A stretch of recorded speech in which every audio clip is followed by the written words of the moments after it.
last paper in the second session is going to be by the legendary celebrity figure in the chronology area, our own family member, our own Indic Academy family member, Nilesh Nilkant Oakji. He has done tremendous work from the point of view of astronomy, and actually it covers multiple areas of psychology, cosmology, and several different areas like astronomical studies, and to an extent it belongs to the larger time scales that Puranas give us. Nilesh ji. Namaskar, and I'll request Jeevan Rao. So Professor Paturiji, Jeevan Rao is the great presenter today, by the way, but I'll start. So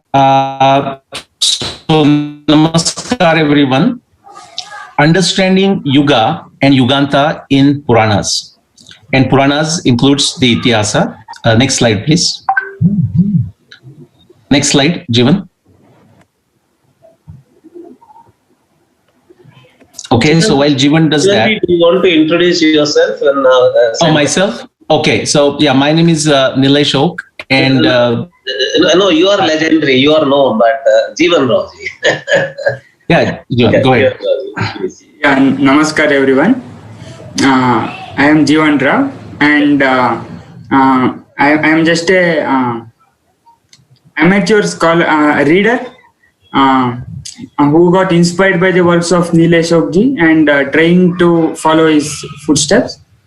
So as of now, I am doing my research on Kali Yuga beginning, and that's what we are planning to showcase in this conference. Thank you very much.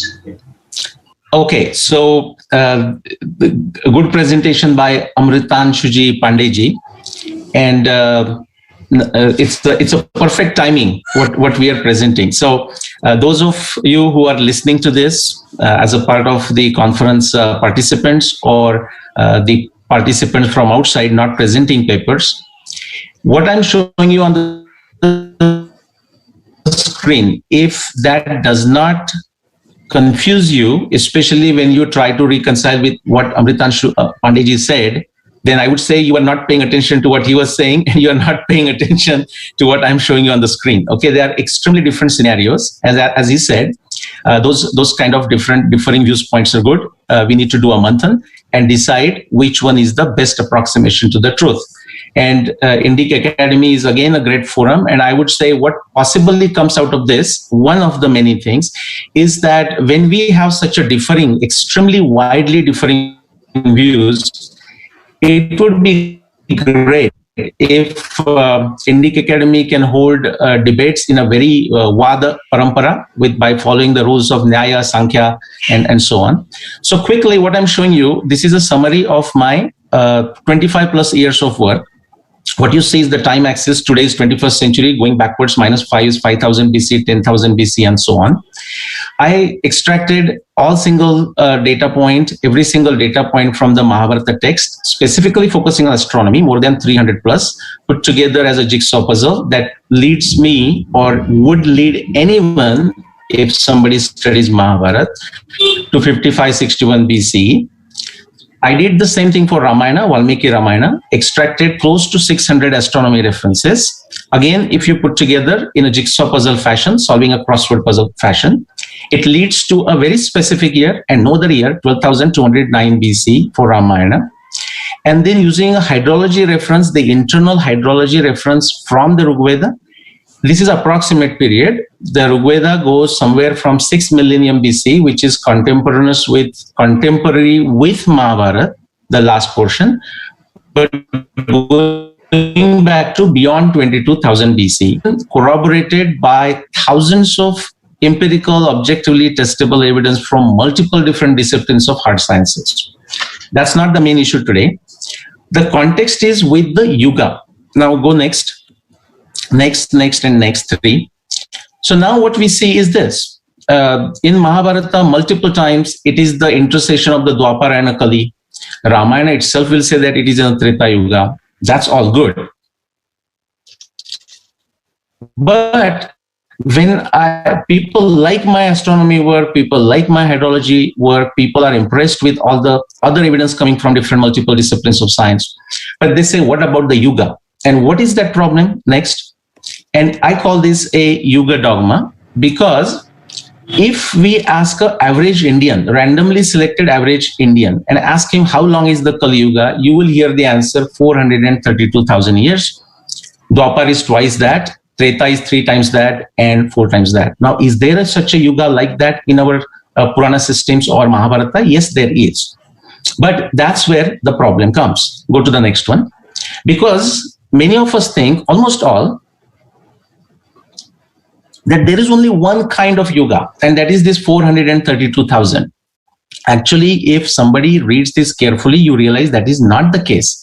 If we read all our ancient Indian narratives, going beyond Purana also, going into the astronomy Siddhanta, going into Brahmanas, going into Ayurveda and various texts, including even the Bhakti literature. So quickly, if you take the time axis, like x-axis of timekeeping, going from a psychology aspect of a time, psychological feeling of a time, to space-time, which is what we are typically familiar with, and the vertical axis of applicability, from going from a contextual, a specific application to a global or generic one, it creates 4 different types of yugas: theoretical, philosophical, practical, chronological.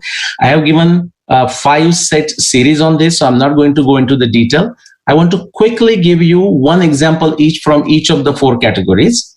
So if you can fill this, Jivan, the next one. So in philosophical, for example, Aitareya Brahman talks about Kali Shayano Bhavati, Sanjihanastu Dwapara, Uttishta Treta Bhavati, Krutam Sampadyate, Charash, I can read that properly, Charaiveti, Charaiveti, Charaiveti. When you are sleeping, it's like as if you are in a Kali Yuga. When you wake up and sit down, you are in a Dwapar. When you get up, you are in a Treta. And if you start doing the action, doing some Kruti, walking, etc., you are in the Satya Yuga.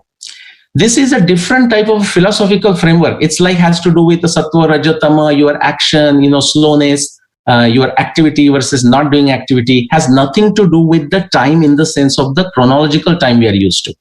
Or if you go to the next category, the practical category, just there are many definitions. Mahabharata is huge on Raja Kalasya Karanam, which is like using your free will to create a certain yuga. But even from a devotional perspective, for example, Yugayitam Nimeshena, Chakshusha Pravrushayitam, Shunyayitam Jagat Sarvam, Govinda Virahiname. This is from Chaitanya Mahaprabhu.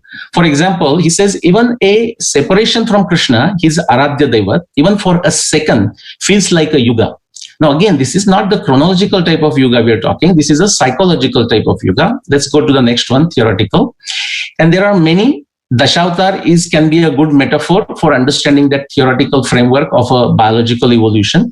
But the one I want to pick up here is the astronomy competition, because that has made all this mess.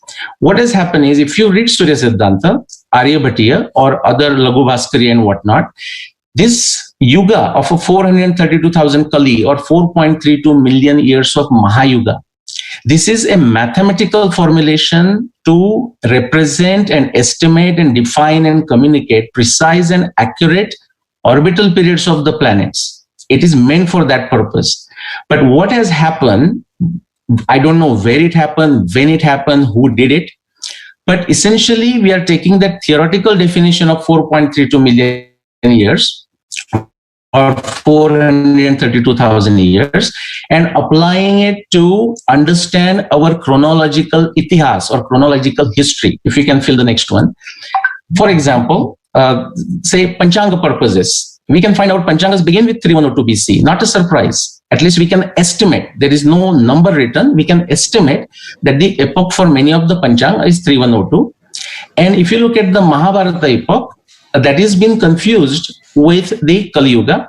But to solve this riddle, using the Purana evidence and the Mahabharata evidence, we have my colleague here, Jivan Rao. So I'll pass it on to him and he's going to take it from here. Thank you, Nilesh ji, for wonderfully explaining the category of yugas. Now, let us understand this puzzle of Kali Yuga and Kali Yuga beginning. So, what are the pieces of this puzzle? Puranas gives us information about the first day of Kali Yuga. And also sometimes Puranas appear to refer for the nakshatra for the first day of Kali Yuga or tithi for the first day of Kali Yuga. Also, it is important to note that, at least from a Puranic perspective, the connection between Kali Yuga and Mahabharata. One additional piece of information that we get from Puranas related to Mahabharata is the time interval between Parikshit and Mahapadmananda. Now, if we are to connect first day of Kali Yuga with our understanding of its connection with Mahabharata, many Puranas actually state that Kali Yuga began the day Krishna left the planet. But that's not it. There are also many Puranic accounts which actually state that Kali Yuga actually began on the day the Kurukshetra war ended. That is on the last day of the war. Now, what's interesting is many Puranas actually refer to Kali Yuga as Pushya or Tishya Yuga. But that is it. Puranas does not give an explanation why Kali Yuga is called as Pushya Yuga. Once again, Mahabharata provides us the link for this reference when at one place Mahabharata states that Kali Yuga will begin in Pushya Nakshatra. Now, as much as we value all Puranic documentations, it appears that the Puranas are actually trying to collate all the available knowledge or information which they can gather at the time of their updation. So, it should not be surprising that we find contrary or conflicting observations, statements within Puranas. So, that should be kept in mind. And now we are left with the final piece of the puzzle. When did Kali Yuga begin? Let us start from the Puranic accounts of Kali Yuga. Skanda Purana and Harivamsha Purana actually allude to the last day of the war as the first day of Kali Yuga.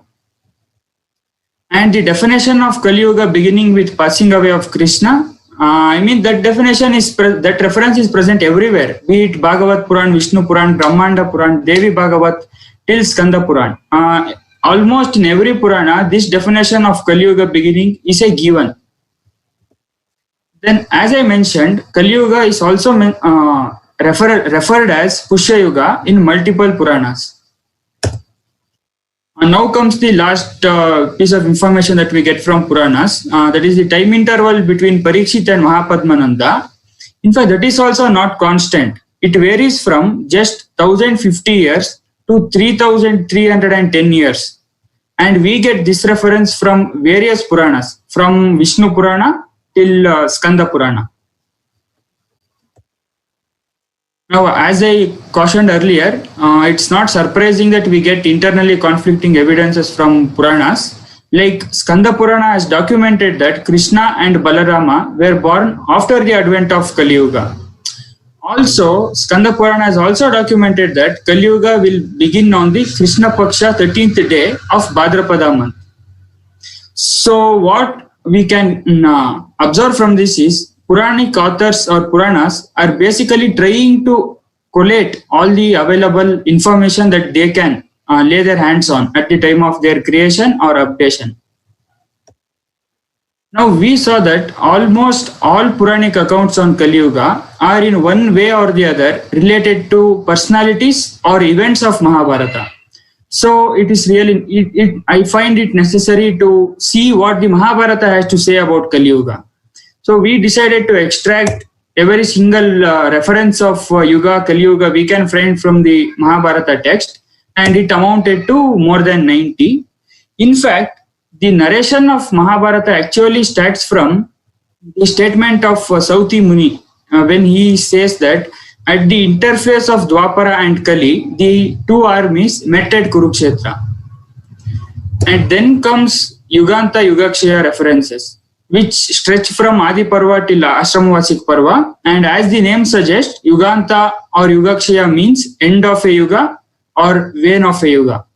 And what's more interesting here is, out of these 70 plus Yuganta references, more than 60 actually appear during the war. during the Kurukshetra war. And now comes the fascinating part. There are at least 15 plus specific Yuganta reference which span from Udyoga Parva to Stri Parva.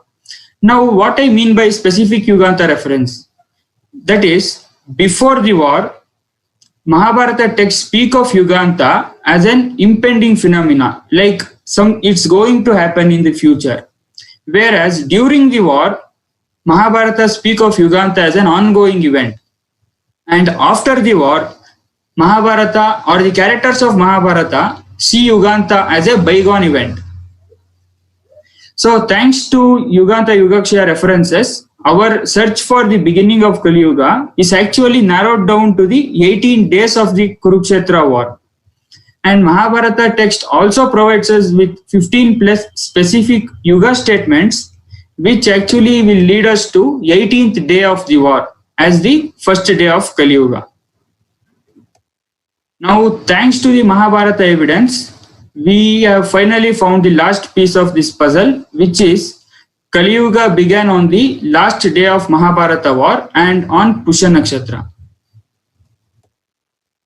Now, finally, after an year-long search, my research on Kali Yuga, I finally came to the realization that, contrary to the popular belief, it is actually the dating of Mahabharata war is independent of Kali Yuga. Whereas, to know the beginning of Kali Yuga, we must know the dating of Mahabharata war. So for this purpose, I will quickly refer to the work of Sri Nileshok for the dating of Mahabharata war, which he did based on 300 plus astronomy evidence from the Mahabharata text. So the scientific procedure, or how we research anything, we start from something approximately right, and we progressively move towards precisely accurate solution. So that's exactly what Nileshok did. He started with the now famous Arundhati Vasishtha observation, and Arundhati Vasishtha observation will give anyone a 7,500 years time interval to search for the probable year for the Mahabharata war. And then additional 60 plus Bhishma Nirvana evidence will further narrow down the search for a 2,000 year interval, and additional internal evidence from the Mahabharata and specific planetary observations, phases of moon, eclipses, seasons, all will lead anyone who reads Mahabharata to 5561 BC. Now, for our context, the last day of the war happened to be on 2nd November 5561 BCE, and guess what? The last day of the war was on Pusha Nakshatra, which we just saw corroborated by Mahabharata evidence for the beginning of Kali Yuga. And also, it's important to note here that Jivanraji, I think we are running close to. Yeah, this is our last slide. If you can give me a minute, I will complete it. So there might be multiple claims with last day ending with Pusha Nakshatra. What we must keep in mind is, last day of the war as Pusha Nakshatra is a necessary condition, but it's not a sufficient condition. The claim must also corroborate with the remaining Mahabharata evidence. So that's a point that we should keep in mind while we are comparing multiple claims. So quickly to summarize, there are different types of yugas, as Nilesh ji beautifully explained. Enough damage has been done due to the application of theoretical yuga to chronological yuga. Puranic accounts have collated varying traditions for Kali Yuga. And as we saw, every tradition of Kali Yuga in some way or the other is related to the personalities or events of Mahabharata. And according to Mahabharata tradition, Kali Yuga began on the last day of the war and on Pusha Nakshatra, that is 2nd November 5561 BC. We are happy to take any questions or objections. Thank you.